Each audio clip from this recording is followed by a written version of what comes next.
Найрагчийн цэлэг нэвтрүүлгийнхээ энэ удаагийн дугаард төрийн хил зүйлийн албаны дарга, Монголын зохиолчдын эвлийн шагналт зохиолч, орчуулагч, сэтгүүлч Жигждийн нэргүү хэмээх хэрхмийг урин оролцууллаа. 1977 онд Минск хотын уран барилгын коллежийг төгсөж, Чавлсан хотын ус ашиглалтын албанд мастер техникч, инженерийн ажлыг өндөр бүтээмжтэй хийж явсан нэгэн билээ. Гэсэн хэдий ч хүүхэд байхын уран зохиолд дурлсан тэрээр ус өвгийн мэрэгжлийн хаяж уран зохиол эхлэний ертөнцид эргэлт буцалтгүй хөл тавьсан юм. Хүн мөрөөдлийнхөө төлөө явж амжилтанд хүрч болдгийн тод жишээвэл нэргүй ах юм.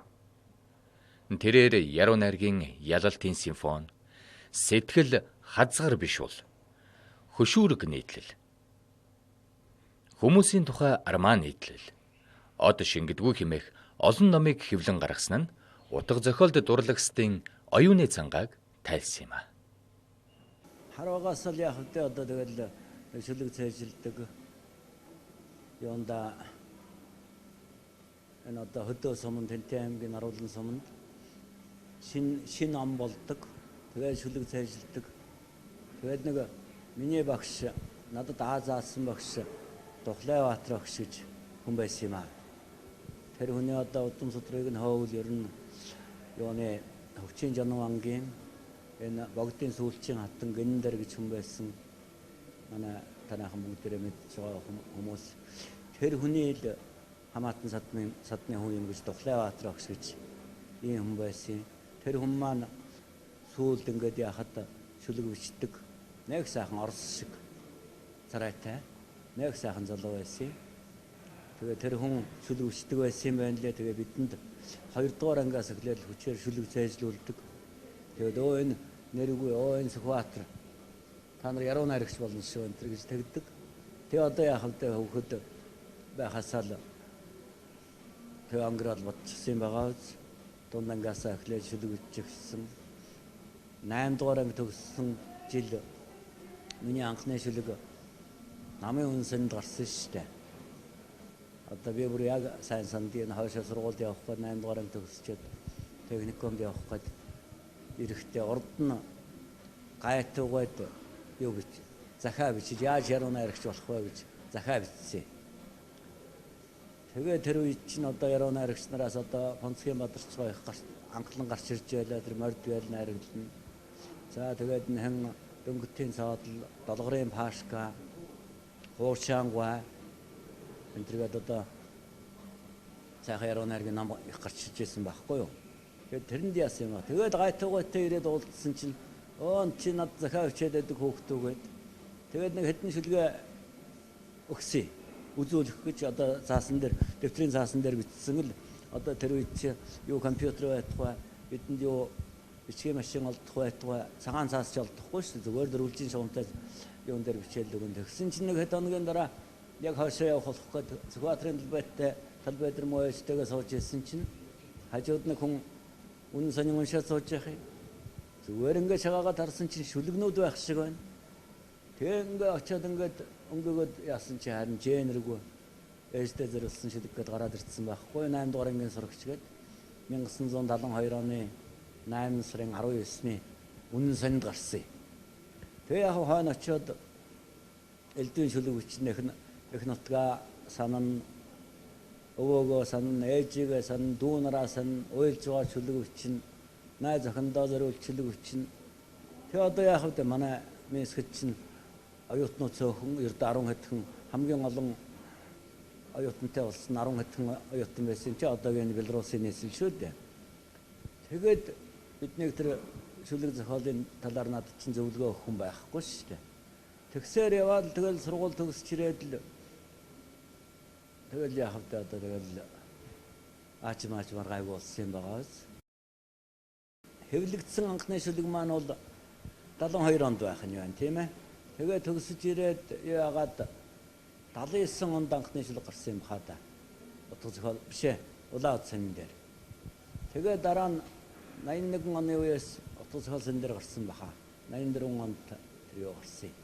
Тэгээ ухаанда 90 онд тэгэл одоо ер нь сургуульд явах гэхлээр нэгдүгээрт нөгөө юуны нарийн мэрэгжлийн хөнгөө сургуульд явуулахгүй. Тэгээд л ер нь л бошоо хоншглоо энэ тэр усав гэдэг чинь баас шээстэй хотголтон цэвэр бохор ус тийм ээ. Гэ яг одоо тэгээд л үгүй энэ чиг нэг юм ажиллаад тэгээ 90 онд л одоо ухаандаа ерөнхийдөө тэр залуу уран бүтээлчдийн 2 дугаар зөвлөгөөн гэж боллоо. Тэрэнд нэг төлөөлөгчөөр ирлээ. Тэгэл буцаад очихдоо ухаандаа ер нь энэ ажлаас ямарч байсан гарна одоо энэ зах зээлийн нийгэм гэж орж ирлээ. Би заавал энэ чи хадаатай байх хэрэгтэй юм уу? Би одоо харуугаас сонирхдаг юм а хийн гээд яг тэр хоорондор шүлэгчүүлдэг сонинд ч юм биш. Тэгэл 90 онд гараад аймгийн сонинд ороод дараа нь аймгийн телевиз гэж нэг юм байгуулад тэгээд 93 онд наашаа ил төвчөнд яаж ирсэн л дээ татагч ирсэн. Хэтгэлгээний ухаандаа байна. Уран зохиол гэдэг чинь юу гэсэн үг вэ гэхээр манайхан утга зохиол гэж яриад байгаа тийм. Утга зохиол гэхлээр нэг албаны сайхан ямар ч алдаагүй найруулга сайтай нэг албан бичиг хэлнэ шүү дээ. Утга зохиол гэдэг чинь. Уран зохиол гэхлээр чи ерөнхийдөө урнаар худлаа ярихыг хэлж байгаа шүү дээ. Тийм үү? Тэгэхээр 70 оны уран зохиол ямар байсан бэ гэхлээр хамгийн гол нь нэгдүгээрт бичгийн боловсрал өндөртэй хүмүүс уран зохиол хийж тойргож зүрхэлдэг байсан. Тийм үү? Үгүй ядахна Монгол хэлний ангид үгүй ядахна сэтгүүл зүйн ангид заавалчгүй шүлэг бичдэг хүн л тийшээ зүрхэлж чаддаг байсан. Онц сурдаг хүүхдүүд тиймэрхүү ангид ордог байсан. Тийм үү? Тэгэхээр одоо бол яах вэ гэхээр хүмүүсийн сэтгэлгээ задарчихсан. Сэтгэлгээ задарчихсан болохоор 70 оны тэр юуны чинь юуны баялаг тийм байхгүй. Эх орноо магтсан, байгалаа магтсан, нэг ээжигээ магтсан. Сэдвийн хүрээ аягүй явцуу. Тийм байсан. Шүүмжилтэй юм бичгийн арга байхгүй. Тэгэхээр сэдвийн хүрээ явцуу байна гэдэг чинь юу гэсэн үг вэ гэхээр юу маань хэлн ядуу байна гэсэн үг. Тийм үгийн сан ядуу байна гэсэн үг. Тэгээд яах вэ гэхээр нөгөө социализм хамаагүй задгай үгээр бичиж болохгүй. Тийм үү? Задгай үгээр тийм л одоо дээрээсээ нэг сэдвэн цөөх юм болохоор тэр чигээрээ яачих тийм оюун ухаан задрахгүй. Оюун ухаан задрахгүй болохоор тийм уран сайхан юм баг. Тэгэхээр яасан бэ гэхээр Монголын уран зохиолыг чинь хамгийн эхлээд Монголын яруу найргийг чинь явуу хулангуй нэг сайн задлж өгөөд араас нь одоо мөр зэрэгцээд гараад араас нь одоо мөрийг дагаад гараад ирсэн хүн гоч одоо ингээд бадарчгаа, сүрэнжавгаа, цоодлогоо, пүрвжвэн пүрвсрэн, дулмаагаа энэ хэд байна шүү дээ.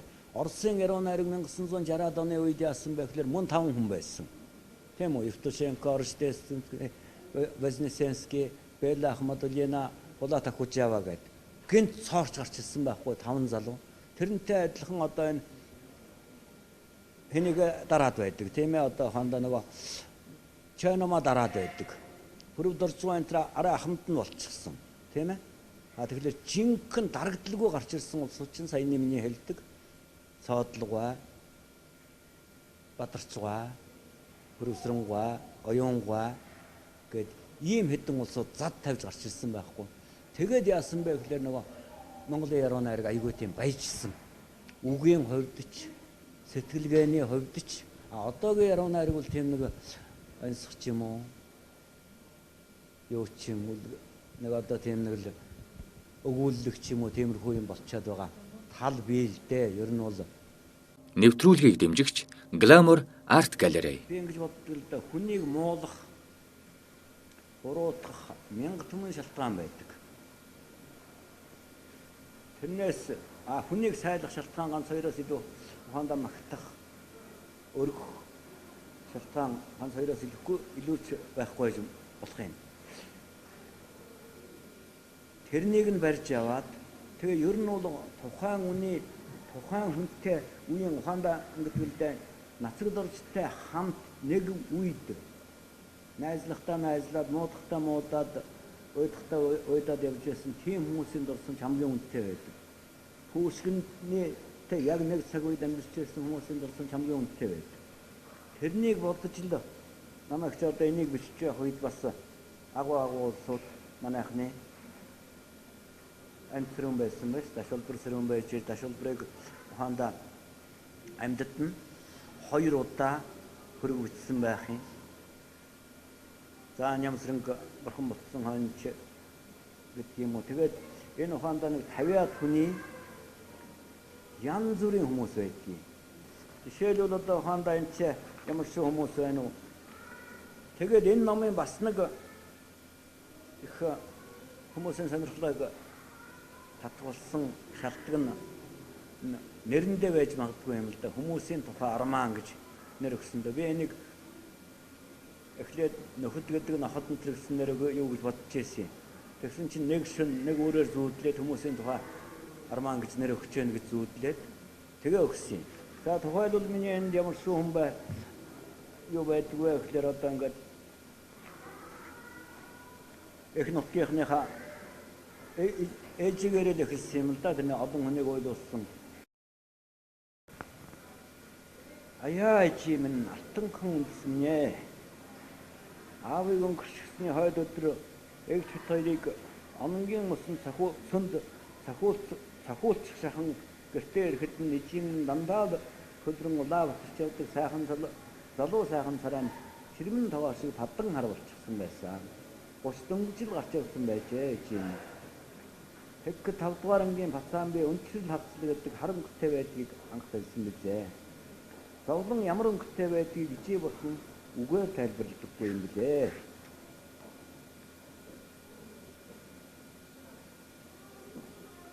Аавын бие модж амьсгаатай байгаа эсхийг ч мэдэхгүй яаран сандран эгчтэйгээ хоёулаа ононгийн цон цохиулчих шахан атлаад ирэхэд ижийн тэр гарал өнцсөн хоёр нүдний нулимсыг алтсан. Анхны хүүхдээ төрүүлэхээр эмнэлэг төрөлдсөн эхнэртэй санаа зовсон юмгүй. Гитар тоглон гэртээ хэвтэж байхыг ээж нь нэр чарчаад над руу үнсний малтуураа тэр л гараараа шидсэн. Амин хайртай отгон охиноосоо хагацсан тэр гарал битгий үйл да миний хүү битгий үйл харваа гэдэг чинь хатуу шүү гэдэг үгээрээ явхих зүрхийг нь тайтгуур болон илж байсан. Ижим эцэгхээсээ тавуулаа байсан. Бид ч аав ижээгээсээ тавуулаа билээ. Тиймээс тэрүү хаяа бидэнд гомдохороо баруун гарынхаа 5 хурууг урагш сарвайлган харуулж та тав яг миний энэ 5 хуруу шиг илүү ч үгүй дутуу ч үгүй заяасан. Алийг нь чадсан адилхан л өвднөгээд тэргэн дугуй шиг том нүднээсээ хэмээн дайтай нулимс бөмбөрүүлж гарна гэж. Нэвтрүүлгийг дэмжигч Glamour Art Gallery. Энэ Чингисхимаа 1984 онд хамгийн анхныхаа яруу найргийн намыг тэр одон хорлоо гэж бас яруу найрагч Оросоос яруу найраг маш сайн орчуулдаг одоо хөрхийн Винжихан тааруухан байгаа. Тийм хүн байсан. Тэр битээр яг хөдөө одоо бас л нөгөө тэр хүнч тэргийн хүн би болохоор нөгөө нэг зэрэг хөрөнцөөр бичнэ. Тэгээд 84 онд Халхголын ялтын 45 жилийн ойгоор хаанда тийм ном гаргасан. Тэгээд тэрнээс хойш явахгүй явж гаргах чадахгүй явж ийм сэтгэл халгаар бишүүл гэж нэртэй яруу найргийн төврээ гаргасан. Энэ үгээрээ 2006 5 онд тохиолчтой хэвлэлийн шагнал авсан. Энийг үл яах вэ? Ер нь бол манайхан чи ер нь бол нэг ухаанда зүүн савингийн яруу найр зүүн савингийн Арман гэж юу юм бэ? Уянгийн яруу найргийн бишээ хайр сэтгэлийн шүлгэл гэхээс биш. Уянгийн ухаарлын уянгийн тэр гэж байдаг байхгүй юу? Ер нь ухаарлын уянгийн шүлгүүд юм л да энэ. Ухаарлын уянгийн шүлгүүд. Ер нь бол яруу найр гэдэг чинь бол зүрхний нулимс гэж. Яруу найргийг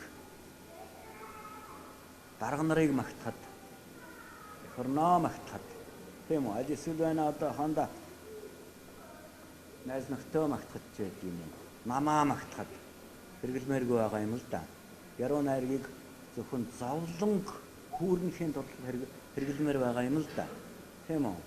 Тэгээд ухаанда ухаарлын голдуу сүлгүүд энэ дотор байдгийг яагаад сэтгэл хазгаар бишүүл гэж нэр өгсөн бэ гэж хүмүүс их загнадаг л да. Энийг ч гэсэн хүмүүсийн тухай Арман гэдэг багтаа яадаг юм гэж. Тэгэхээр манайхны ер нь бол уран зохиолын тухай ойлголт нь нэг 50-аад оны хоол хэмжээнд байдгийн шүү дээ. Зөвхөн уншигчд биш.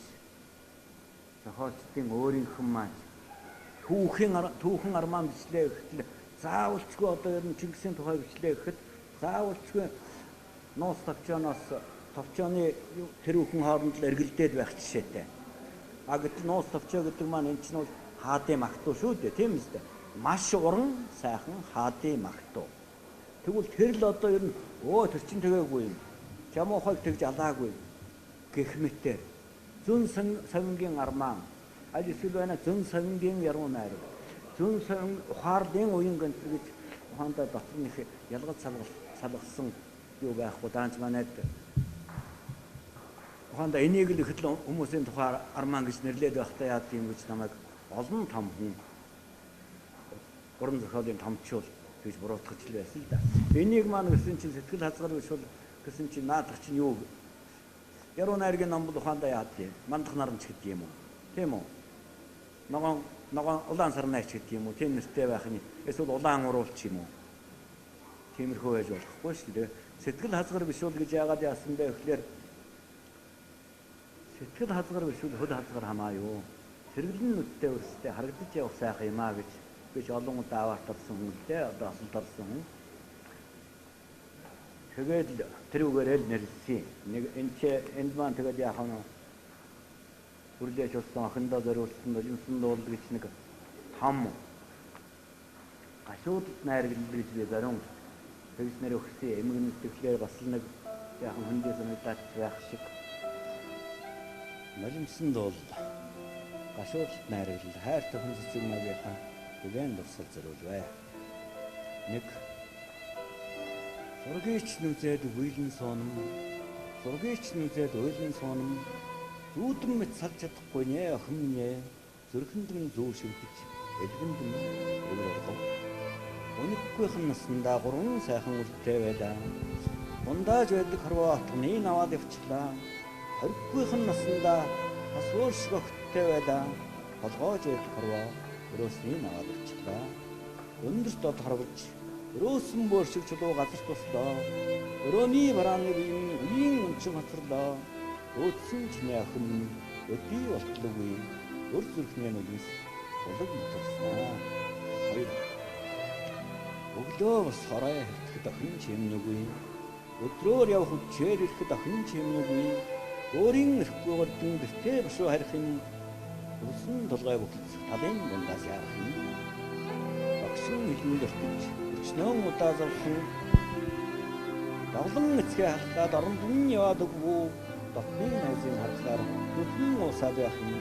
Долоон бүхний шанах нулим цаад үрээд байх юм. 10 жилийн өмнө алган багтж байсан аюул тэр мөчид хичнээн том байлаа да. Ансар дөрмөд нүстэй аав нь одоо яан вэ? Алг мэдэн охин хаашаа чимнэдөө. Мичид марлын зөвөнчин сарны хүчтэй. Миний жаахан охин тоглохоор явсан юм уу? Мөнгөн шөнийн заагаар зүүдэн морийг намж мөнгөн өсмөлсөд арчин зогсоо юм уу? Арын хангай модон дамчны сумнаас очсон ажаахан ялх марлыг арга таарсан юм уу? Ариухан инкрэс авцаа алтан шорондон орхоод алсын нөцөй гаригийг үзэхээр яран авсан юм уу? Үгэлэн суухад үзэгдэн үгүй охин. Үүдэн хойрон хамрын зайнаас нойрон дундл ирэх юм. Уйлэн суухад очихын үгүй охин. Усан дуусан сар шиг хоосон зүуд нэмшээх юм. Гурав. Зүйлийн цэцэг хөдөлчхөөд байхад зүрхний булг урсаад байх юм. Зүйтэйхэн үгсээр учирлаад байхад зүүдэн нойрноос уураад байх юм. Нарны гэрэл тунгалаг байхад наадах сэтгэл бүүдгэр байх юм.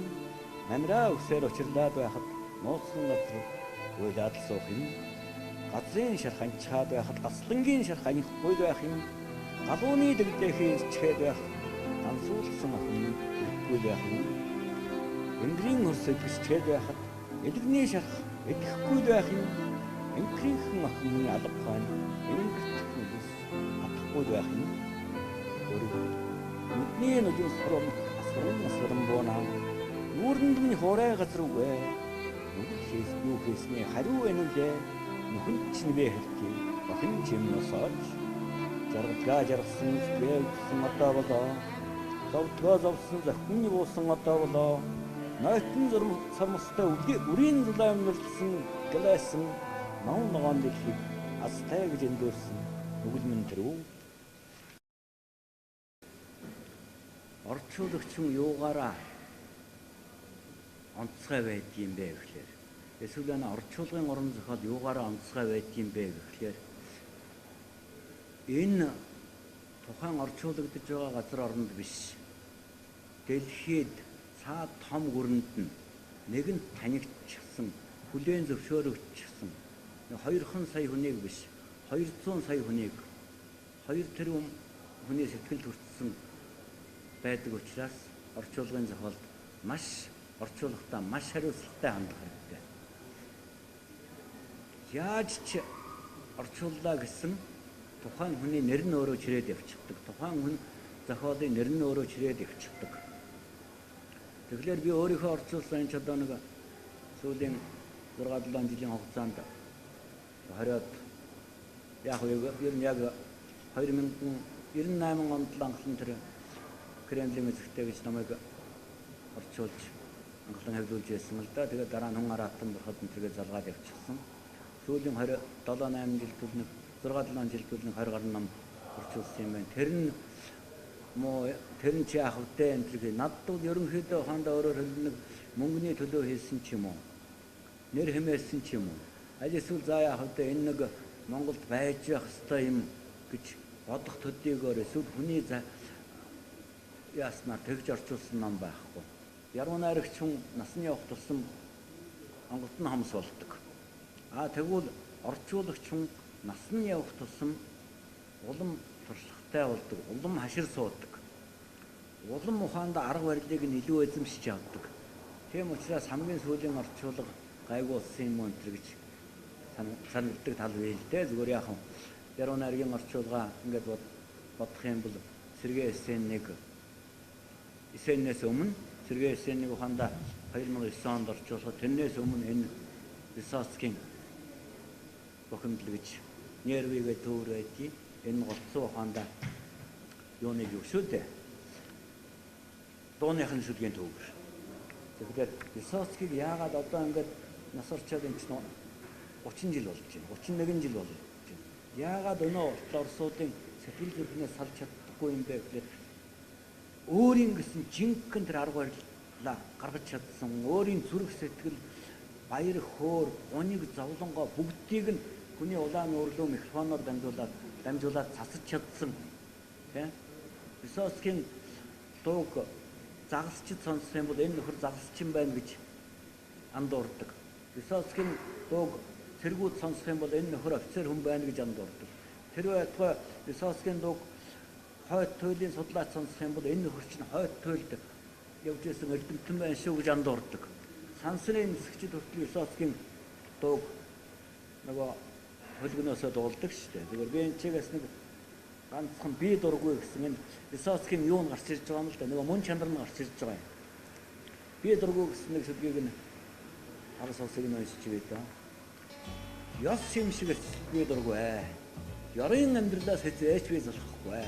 Туушуу байхгүй байх юм бол дөрвөн удирдын адилхан ч би дургүй. От жизни никогда не устаю.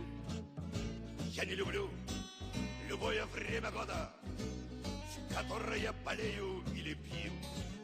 Я не люблю холодного цинизма, в восторженность не верю. И еще, когда чужой мои читает письма, заглядывая мне через плечо.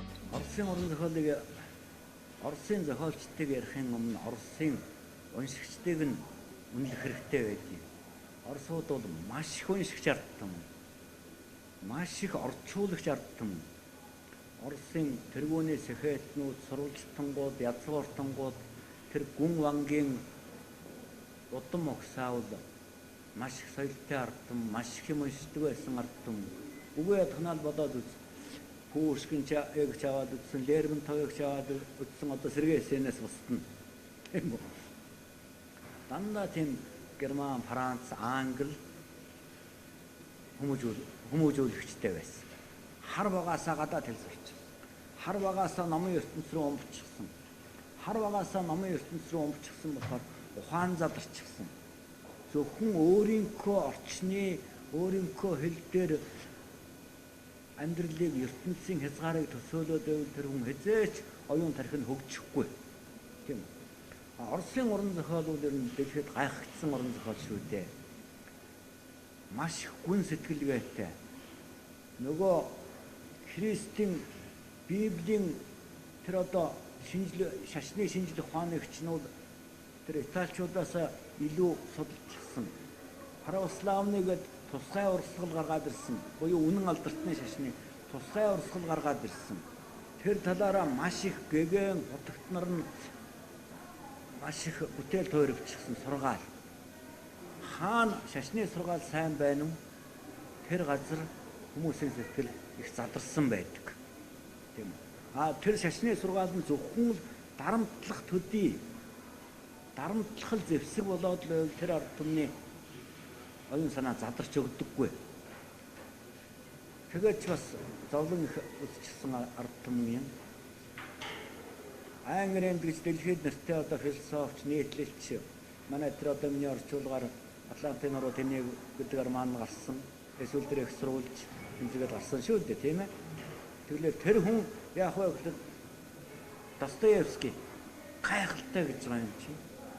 Тэгэлэр яах вэ гэхээр Оросууд бас яах вэ гэхээр Оросын эмээгч баруун тийш нэх орчуулдаг.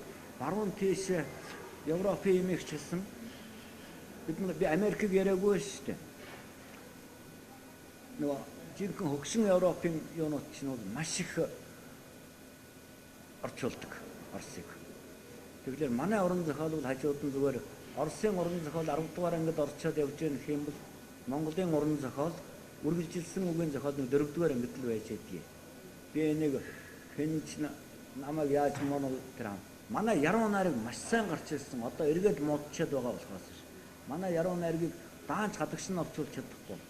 Яагаад гэвэл нүүдэлчин ах вэ гэдэг чинь шал өөр байдаг юм байна. Одоо ялангуяа хөдөөнийхэн жинхэнэ энэ одоо төгс төгөлдөр болсон нүүдлийнхээ хэвшлийг авч явж байгаа хөдөөнийхэн маш сайн унших хэрэгтэй. Би боддог энэ одоо хөдөө амьдарч байгаа залуучууд өнөөдөр төр хөдөө өнгөж одоо мэндэлж байгаа залуучууд ирээдүйн Монголын уран зохиолыг авч явж чадна. Хотын энэ утаан дотор байгаа, энэ тоосон дотор байгаа тэр ухаантай байж болно гэхдээ Монголын төгс төгөлдөр соёл иргэншлийн илэрхийл уран сайхан тэр үг тэр л авч явж чадна. Тэр л яах нэрэ өнөөдөр ухаанда хуучин ухаанда уйгурчин бичгээр бичсэн зохиолууд их гоё танцсан үгтэй байдаг тийм үү? Тэр чи яаж байгаа юм бэ гэхээр тэр үед мартагдаагүй байж, агуйгаасаа холдоогүй байж, хүн төрлөختөн агуй төрсөн тийм үстэй. Агуй төрөө чулуун дотор юу авсанд ордог. Тийм үү? Агуйгаасаа холдоогүй байсан өөрөөр хэлбэл тийм ээ? Хэдий чинээ одоо хондоо энэ өвөрмөц агуйгаа тайгаа сайн танилцахын тулд тийм их унших хэрэгтэй. Тэгжээж Монгол үгийн баялагийг олж явна. Дээр нь шилдэг орчуулгын номнуудыг маш их уншиж байж зохиолыг яаж бичдэг юм бэ гэж нэг наавк гэж байдаг да энэ дадлага энэ хашир суун энэ элдв дээдийн ямар аргууд байна вэ? Ямар төрлийн зохиолыг яаж бичдэг юм? Одоо галсан сүх яагаад тэрнийг яатсан бэ гэдэг чинь тийм ханда Монголын яруу найргийн модернизмыг цоо шинээр уран барилга босгоод ирсэн хүн. Тийм үү? Яасан бэ гэхээр тэр чинь зүгээр бас нэг унтжсэн нэг тэнгэрийн юм байна л да. Гэхдээ л байна тэр нөгөө агуу хэн нямдарч байгаа чинь хэлж өгсөн байх нь шүү. Нямбогийн нямдарч тийм ээ? Эсвэл ламбын ямаа хэлж өгсөн байх нь шүү. Тэр цэнэргүй энтергээд энэ тийм нөгөө танхай сэтгэлгээтэй улсууд зааж өгсөн байх нь шүү. Тэгэл би бодчих шүү. Ирээдүйд одоо галсан сөхөд одоо хэдэн 10 жилийн дараа байдгийн хөшөө бас хэрэг гарч магадгүй л байх гэж. Сайн их л юм унших хэрэгтэй. Энэ одоо хэрэглээний тий хэрэглээний хэл шүтгэхээс илүү тийм үү? Энэ амин зуулгын хэлж шүтгэхээс илүү жинхэнэ нарийн төгс амьдрал ах үйтэй Монголынхоо ах үйтэй холбоотой юмнуудыг л ойлгох хэрэгтэй байна.